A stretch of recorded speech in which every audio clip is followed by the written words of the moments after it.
श्रीलंका के शहर कालमुनाई में सिक्योरिटी एहलकारों के साथ झड़प में आईएस के 2 मुश्तबा दहशतगर्द मारे गए हैं। फौज के मुताबिक मुश्तबा दहशतगर्दों के एक घर में छुपे होने की खुफिया इत्तला मिली। फौज ने इलाके का मुहासरा किया और घर में घुसने की कोशिश की। इस दौरान दहशतगर्दों ने फौज पर फायरिंग की। जवाबी कार्रवाई में मिलिटेंट हलाक हुए। गोलियों के तबादले में एक आम शहरी भी हलाक हुआ है। ख्याल रहे कि गुज़िश्ता रोज सदर सिरिसेना मैत्रीपाला ने मीडिया को बताया था कि सिक्योरिटी एजेंसियां 140 मुश्तबा अफराद की तलाश में हैं।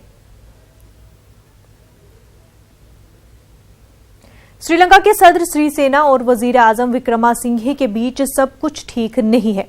ईस्टर के मौके पर हुए धमाकों को सदर सिरिसेना ने इंटेलिजेंस की चूक का नतीजा बताया था, तो वहीं वजीर आजम विक्रमासिंघे का कहना है कि उन्हें इंटेलिजेंस अलर्ट के बारे में मालूमात नहीं थी।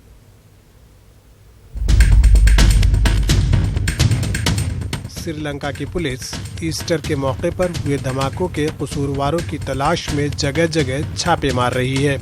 मुश्तबा हमलावरों को ढूंढ निकालने के लिए पुलिस सरगर्दा है।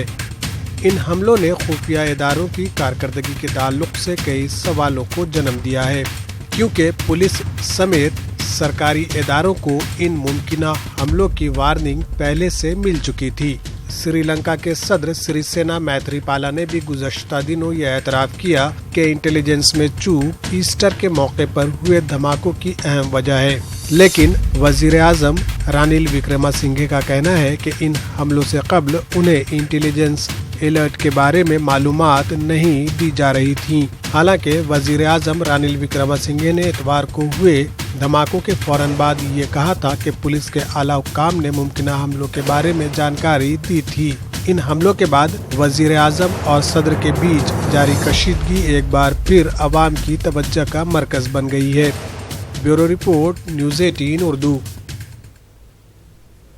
कर्नाटक पुलिस ने फोन पर दहशतगर्द हमलों की झूठी इतला देने वाले शख्स को गिरफ्तार कर लिया है। पुलिस ने उसे बेंगलुरु के मजाफाती इलाके ओलाहिली से गिरफ्तार कर लिया है। उसकी शिनाख्त सुंदर मूर्ति की हैसियत से की गई है और रिटायर्ड फौजी है। सुंदरा मूर्ति ने कर्नाटक में 19 दहशतगर्दों के घुस आने का दावा किया था। फोन कॉल मौसूल होने के बाद पुलिस ने कॉल ट्रेस करने के लिए खसूसी टीम तश्कील दी थी। फोन कॉल मौसूल होने के बाद कर्नाटक के डीजी आईजीपी ने तमिलनाडु, केरल, आंध्र प्रदेश, तेलंगाना, महाराष्ट्र, गोवा और पुदुचेरी के डीजीज को खत लिखकर अलर्ट किया था। सुंदर मूर्ति का बेटा कारगिल जंग में शहीद हुआ था।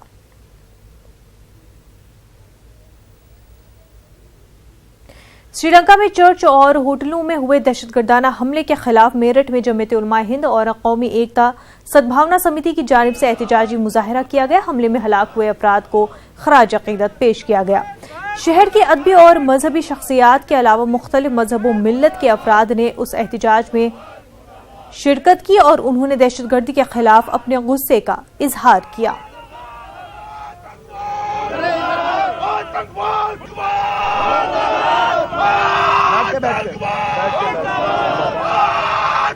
ये दहशतगर्दी का जो मामला है ये पूरे दुनिया के अंदर फैला हुआ है और इसके पीछे बहुत बड़ी साजिश है, क्योंकि अभी हाल के अंदर हमारे हिंदुस्तान के अंदर पुलवामा के अंदर हमारे तकरीबन 50 फौजियों को दहशतगर्दों ने मारा था और उसके बाद फिर न्यूजीलैंड के अंदर मस्जिद के अंदर नमाजियों को बम से उड़ाया था, काफ़ी लोग उसमें मारे गए थे। अब इसके बाद लंका के अंदर इस तरह से चर्चों में हमले बोले गए हैं और होटलों में बोले गए हैं। ये सब एक साजिश महसूस होती है और पूरी दुनिया इससे हिल गई है।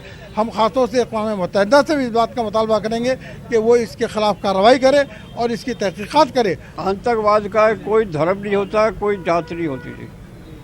उनका तो केवल मकसद ये है कि लोगों को डराना, धमकाना और मारना। उनका कोई धर्म नहीं होता। चाहे वो हिंदुस्तान का मसला हो, चाहे श्रीलंका का मसला हो, चाहे न्यूजीलैंड का मसला हो, आतंकवाद का कोई धर्म नहीं होता।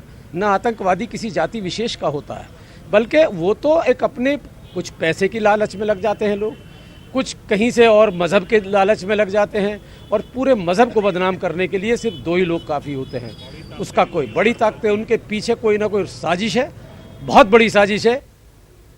नाज़रीन, अब बात करते हैं एयर इंडिया की।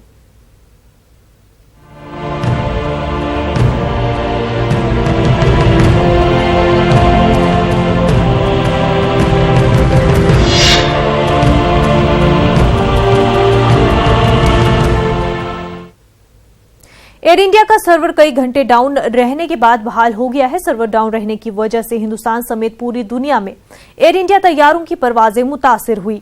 हवाई अड्डों पर लोग फंसकर रह गए। मुसाफिरों के बोर्डिंग पास नहीं निकल रहे थे, जिसके सबब मुसाफिरों को परेशानी का सामना करना पड़ा। एयर इंडिया हुकाम के मुताबिक सर्वर दोबारा बहाल हो गया है। 3 बजे से जो एयर इंडिया का पैसेंजर सर्विसेज सिस्टम है, जो चेक इन को, बैगेज को और रिजर्वेशन को कंट्रोल करता है, इसको मेंटेनेंस के लिए लिया गया था 1 घंटे के लिए।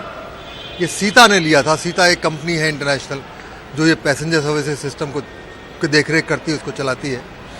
उसके बाद ये सिस्टम डाउन हो गया, जिससे काफ़ी फ्लाइट्स डिसरप्ट हुई हैं और फर्दर डिसरप्ट होने की संभावना थी। और एयर इंडिया का पूरा टॉप मैनेजमेंट सब जगह, पूरे नेटवर्क में सब जगह मैनेजमेंट पूरा पहुंच गया था एयरपोर्ट्स पे और कंट्रोल पे। और अभी करीब 8:45 बजे के करीब ये सिस्टम रिस्टोर हो गया है। तो इसकी वजह से जो यात्रियों को असुविधा हुई है, फ्लाइट डिले हुई हैं, उसके लिए हम लोग को बहुत खेद है। और आज हम लोग कोशिश करेंगे कि शाम तक पूरी हमारी फ़्लाइट्स ठीक से आ जाए, समय पे जानी शुरू हो जाएं। बट आज दिन में काफ़ी डिलेज़ होंगी, करीब 2 घंटे की डिलेज़ मैं एक्सपेक्ट करता हूँ ज़्यादातर फ्लाइट्स में होंगी। बट मेन चीज़ ये है कि सिस्टम रिस्टोर हो गया है और सब कुछ नॉर्मल हो गया है। बच्चों को यहाँ छोड़ने आए हैं और उन्होंने डेनमार्क जाना था, लेकिन एयर इंडिया के फ्लाइट थे। और अभी अंदर से ये समाचार मिला है कि अभी चेकिंग नहीं हो रहा। तो मुझे लगता है कि अंदर परेशानी करनी पड़ेगी, उनको 2-2.5 घंटे खड़ा होना पड़ेगा, जबकि 3 घंटे जो स्टैंडर्ड टाइम है हम उससे पहले ही आए हैं। सुबह फ्लाइट था, 9 बजे का फ्लाइट था, तब से इंतजार कर रहे हैं। अभी बोर्डिंग जस्ट स्टार्ट हुआ, मैसेज मिला अंदर से। और अब आकर ये मुझे बता रहे हैं कि आपकी फ्लाइट कैंसिल हो गया और कोई रिफंड के लिए कोई सिस्टम नहीं है, कोई कुछ नहीं है। यहाँ पे कोई रिप्लाई नहीं दे पा रहा हमें। चेन्नई से आए हैं दिल्ली, फिर यहाँ से न्यू दिल्ली टू चंडीगढ़ जा रहे हैं। खड़े 2 घंटे खड़े हो गए और उसके बाद फ्लाइट कैंसिल करके बता दिया। नहीं, अभी आया, अभी 5 मिनट के पहले इन्फॉर्मेशन आया हमारे कि कैंसिल हो गया कर। महकमे मौसमियात ने तमिलनाडु, आंध्र प्रदेश और केरल में फानी नामी तूफान आने की पेशगोई की है। इन तीनों जनूबी रियासतों के साहिली इलाकों में मौसम काफी खराब हो सकता है। माहिगीरों से इस दौरान समंदर में नहीं जाने को कहा गया है।